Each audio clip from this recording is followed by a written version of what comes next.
जनता दरबाराला सध्या मोठा प्रतिसाद मिळाल्याचं चित्र बघायला मिळत आहे। मोठी गर्दी सध्या बारामतीमध्ये झालेली आहे। हा पहिला जनता दरबार आयोजित करण्यात आलाय। सुनेत्रा पवार या बारामतीकरांच्या समस्या जाणून घेत आहेत आणि तात्काळ या समस्यांचं निवारण करण्याचा मानस आखला गेलाय।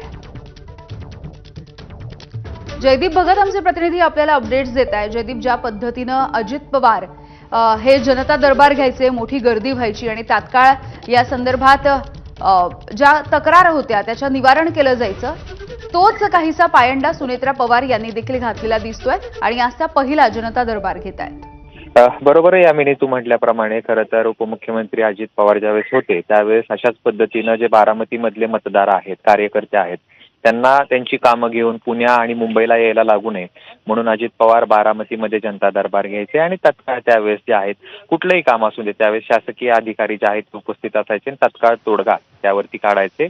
त्यानंतर सुनेत्रा पवारांनी उपमुख्यमंत्री पदाची शपथ घेतली आणि आज त्यांचा जनता दरबार आहे। शासकीय खरं तर पहिलाच जो दौरा आहे तो आपल्याला म्हणावा लागेल। आता काही वेळापूर्वी सुनेत्रा पवारांनी या ठिकाणी जी आहे ती बैठक घेतली माळेगाव कारखान्याची। आत्ताच काही वेळापूर्वी ती बैठक संपली आणि आता जनता दरबाराला सुनेत्रा पवारांच्या सुरुवात झालेली आहे। लोक त्यांच्या पुढे प्रश्न मांडत आहेत।